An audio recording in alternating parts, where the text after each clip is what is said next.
या फिर आप बेल लेना चाहते हैं सुप्रीम कोर्ट से, हाई कोर्ट से, या फिर सेशंस कोर्ट से या लोअर कोर्ट से, तो कितनी बार आप बेल लगा सकते हैं। और बेल आपकी डिसमिस हो गई तो अब आपको हाई कोर्ट ही जाना पड़ेगा।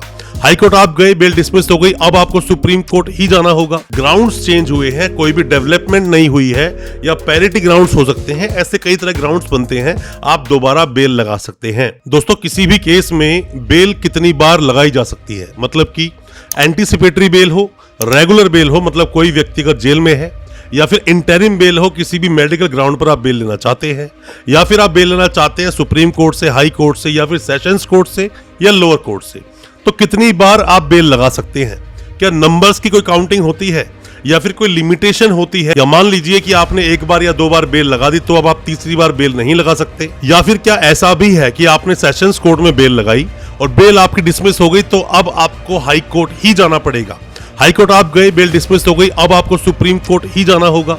तो ऐसे कई सारे सवाल जो आपके दिल में है, यहां तक कि हमसे सवाल ये भी पूछा कई लोगों ने कि सुप्रीम कोर्ट से बेल हमारी डिसमिस हो गई तो क्या अब हम सेशंस कोर्ट में बेल लगा सकते हैं। दोस्तों, आज इन सभी सवालों के जवाब दूंगा अपनी इस वीडियो के माध्यम से। ज्यादा कुछ जानने के लिए कि बेल आप कितनी बार लगा सकते हैं, दोस्तों बने रहिए हमारे इस वीडियो के साथ। नमस्कार दोस्तों, स्वागत करता हूं फिर एक बार आप सभी का अपने इस यूट्यूब चैनल पर, जिसका नाम है फाइट फॉर ट्रू। मेरा नाम है वीरेंद्र वर्मा। जैसा आप सभी जानते हैं, हम इसी तरह की लीगल अवेयरनेस की वीडियोस आपके लेकर आते हैं और आपको बनाते हैं कानूनी जानकार। दोस्तों, बेल को लेकर हालांकि लोगों के दिल में हमेशा से ही बहुत तरह के सवाल रहते हैं। सवाल इसलिए रहते हैं क्योंकि उनका कोई भी जानकार, सगा संबंधी या फिर कोई भी परिवार का सदस्य जेल में है, काफी वक्त उसको बीत चुका है, बेल उसको मिल नहीं रही है और अब वो चाहते हैं सुप्रीम कोर्ट जाना। दोस्तों, अगर मान लीजिए आपने सुप्रीम कोर्ट में भी बेल लगा दी सिर्फ चार्जशीट के आधार पर कि चार्जशीट लग चुकी है इस केस में, और मान लीजिए आपकी बेल डिसमिस हो गई, तो क्या अब आप बेल लगा ही नहीं पाओगे। दोस्तों, ऐसा नहीं है। बेल आप दोबारा भी लगा सकते हो अगर कोई भी ग्राउंड्स चेंज हुए हैं, कोई भी डेवलपमेंट नहीं हुई है, या पैरिटी ग्राउंड्स हो सकते हैं, ऐसे कई तरह ग्राउंड्स बनते हैं, आप दोबारा बेल लगा सकते हैं। मान लीजिए चीटिंग का केस है, चीटिंग फॉर्जरी केस है, जिसका कि ट्रायल आपका चल रहा है सीजेएम में, मतलब कि एमएम कोर्ट में, जो मेट्रोपॉलिटन मजिस्ट्रेट्स जो होते हैं वहां पर आपका ट्रायल चल रहा है सीजेएम के पास में। तो सीजेएम के पास में ट्रायल चलते चलते आपने एक बार बेल लगाई, डिसमिस हो गई, सेशंस कोर्ट गए, फिर डिसमिस हो गई, आपने चार्जशीट के बाद बेल लगाई, बेल डिसमिस हो गई, इवन की चार्जेस फ्रेम हो गए, चार्जेस फ्रेम होने के बाद आपने बेल लगाई, फिर डिसमिस हो गई। अब सवाल ये आता है कि आप बेल कितनी बार लगा सकते हैं। दोस्तों, आप चाहे किसी भी कोर्ट में बेल लगाते हैं, हालांकि सीक्वेंस अगर हम देखें तो लोग चीटिंग एंड फोर्जरी केस के अंदर सबसे पहले कहां जाएंगे, पहले सीजेएम साहब के पास जाएंगे, वहां पर जाके अपनी बेल लगाएंगे। बेल लगाने के बाद में सेशंस कोर्ट जाएंगे अगर वहां से आपको बेल नहीं मिलती। उसके बाद आप दोबारा भी सेशन कोर्ट में बेल लगा सकते हो, तीसरी बार भी लगा सकते हो, चौथी बार भी लगा सकते हो। बस आपको ये बात ध्यान रखनी है कि आपके केस में बदलाव क्या हुआ है, आपके केस में ऐसी कौन सी डेवलपमेंट आई है कि जिसके आधार पर आप बेल लगाना चाहते हो। हाई कोर्ट से बेल डिसमिस हो गई तो दोबारा भी आप जा सकते हो। सवाल हमसे ये भी आपने पूछा था कई बार कि हम हाई कोर्ट अगर जाते हैं तो कितना टाइम लगता है बेल लेने में। दोस्तों, बेल लगाने से पहले आप कुछ चीजें समझिए कि अगर आप नए वकील साहब हैं तो भी आपके बहुत काम की इन्फॉर्मेशन है, लॉ स्टूडेंट है तो भी बहुत काम की इन्फॉर्मेशन है, और साथ में कोई आपका जानकार अगर जेल में है तो भी आपके बहुत इंपॉर्टेंट है ये जानकारी। जब भी आप बेल लगाते हो एमएम कोर्ट में तो 437 मतलब कि 437 सीआरपीसी के अंडर आपकी एप्लीकेशन मूव होती है कोर्ट के अंदर। अब आप जाते हैं, मान लीजिए सेशंस कोर्ट या हाई कोर्ट या सुप्रीम कोर्ट आप जाते हैं, रेगुलर बेल आप लेना चाहते हैं तो आप जाएंगे 439 ऑफ सीआरपीसी के तहत। और साथ में ही अगर एंटीसिपेटरी आप बेल लेना चाहते हैं, कोई भी किसी भी मुकदमे में अगर फरार है, मतलब कि वो पुलिस की गिरफ्त से दूर है, तो ऐसे मामलों में जो आपकी बेल होगी वो लगेगी 438 सीआरपीसी के अंदर। तो आपको ये सेक्शंस पहले तो दोस्तों पता होने चाहिए कि किस सेक्शन में आप अपनी बेल लगाने जा रहे हो। दोस्तों, केस चाहे कोई भी हो, केस हो चीटिंग फॉर्जरी का, पॉक्सो का, एनडीपीएस का, मर्डर का, लूट का, कोई भी केस हो, रेप का हो चाहे वो केस, किसी भी केस के अंदर जब ग्राउंड्स बदल के जब बेल लगाई जाती है तो वकील साहब को बेल लगाकर पुरजोर तरीके से बहस करनी जरूर चाहिए। डिस्क्रिशनरी पावर है जज साहब की, वो बेल आपको देंगे या नहीं, पर अगर उनको आपका केस समझ आ गया, आपके ग्राउंड समझ आ गए तो बेल हो भी जाएगी।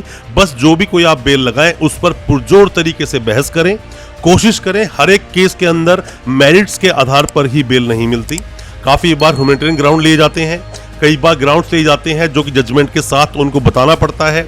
अलग अलग केस में अलग अलग तरह से आपको बेल लेनी होती है। दोस्तों हमारा खुद का जो एक्सपीरियंस है, खुद की जो प्रैक्टिस है वो यही बोलती है कि बेल लगाकर ट्राई जरूर करना चाहिए, पूरे एफर्ट्स लगाने चाहिए और बेल ऐसे में लोगों को मिल भी जाती है। हालांकि कई सारे व्यूअर्स ने हमसे सवाल ये भी पूछा था कि जब हम बेल लगाते हैं हाई कोर्ट में तो इतना ज्यादा वक्त लगता क्यों है। हालांकि उस पर बहुत जल्दी हम वीडियो लेकर आएंगे जल्दी सुनवाई कराने के लिए कि हाई कोर्ट में जल्दी सुनवाई कैसे कराई जा सकती है।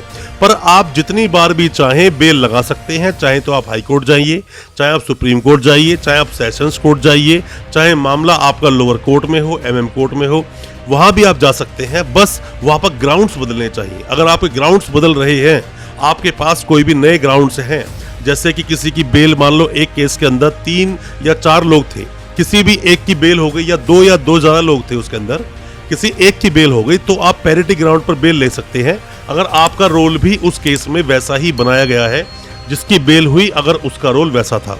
साथ में ही मान लीजिए कि आपकी चार्जशीट लग गई तो इन्वेस्टिगेशन कंप्लीट है, आप इन्वेस्टिगेशन कंप्लीट बोलकर भी अपनी बेल ले सकते हो। आगे गए आपके चार्जेस फ्रेम हो गए तो चार्जेस फ्रेम के अंदर क्या क्या चीजें मिली उसके आधार पर बेल मांग सकते हो। कई बार ऐसा भी होता है कि मटेरियल विटनेस का क्रॉस हो जाना या उसकी गवाही हो जाना, उस आधार पर भी आप बेल ले सकते हो। या फिर कोई भी गवाही में बदलाव हो गए उस पर आप बेल ले सकते हो।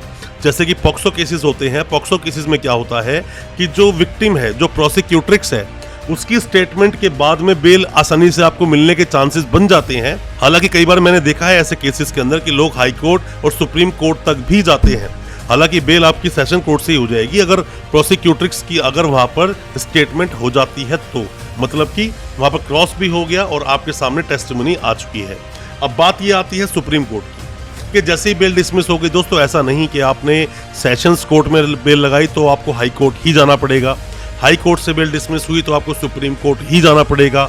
ऐसा कई बार आप लोग करते हैं या कई बार काफी अलग अलग लोग या वकील साहब ऐसा भी करते हैं कि हाई कोर्ट आपने बेल लगाई, बेल हो गई डिसमिस, तो वापस चले गए सेशंस कोर्ट और बेल मिल जाती है क्योंकि कुछ डेवलपमेंट हुआ है, क्योंकि कुछ चेंजेस हुए हैं, कुछ बदलाव हुए हैं केसेस में, ऐसे आधार पर आपको बेल मिल जाती है। तो दोस्तों कुल मिलाकर बात सिर्फ इतनी सी है कि आप बेल कितनी बार भी लगा सकते हैं। सिर्फ आपको जो बातें ध्यान रखनी चाहिए वो ये कि केस में कुछ बदलाव हुए हो, जो केस है उसमें कुछ नया डेवलपमेंट हुआ हो, या फिर कुछ ऐसे ग्राउंड्स आपके हाथ में आ गए हो जिस पर अभी तक आपने बेल नहीं लगाई थी, तो आप बिल्कुल बेल लगा सकते हैं, जितनी मर्जी बार आप बेल लगा सकते हैं। दोस्तों मैं उम्मीद करता हूं जो आज हमने वीडियो आपके लिए बनाई जिसमें कि हमने बताया बेल आप कितनी बार लगा सकते हैं कोर्ट में, आपको समझ आया होगा। कोई भी किसी भी तरह के डाउट्स आपके दिल में है, सवाल आप चाहते हैं पूछना, कमेंट बॉक्स में अपने सवाल पूछें। कोई पर्सनल इन्फॉर्मेशन जानना चाहते हैं तो आप हमें व्हाट्सएप करें दिए गए नंबर पर, हम आपको उसके रिप्लाई जरूर करेंगे। हो सकता है हमारी किसी एडवाइस से आप अपने केस से आसानी से बाहर निकल सके। अच्छा लगा आज का वीडियो, हमारी वीडियो को ज्यादा से ज्यादा अपने दोस्तों परिजन परिवार में शेयर करें ताकि वो भी अपने आप को कानूनी जानकार बना सकें। हमारे चैनल को अभी सब्सक्राइब करें, साथ में लगा बेल आइकन जरूर दबा दें ताकि इसी तरह की लीगल अवेयरनेस की वीडियोस दोस्तों आप तक पहुंच सके सबसे पहले। बहुत बहुत शुक्रिया दोस्तों, धन्यवाद हमारे इस वीडियो के साथ बने रहने के लिए।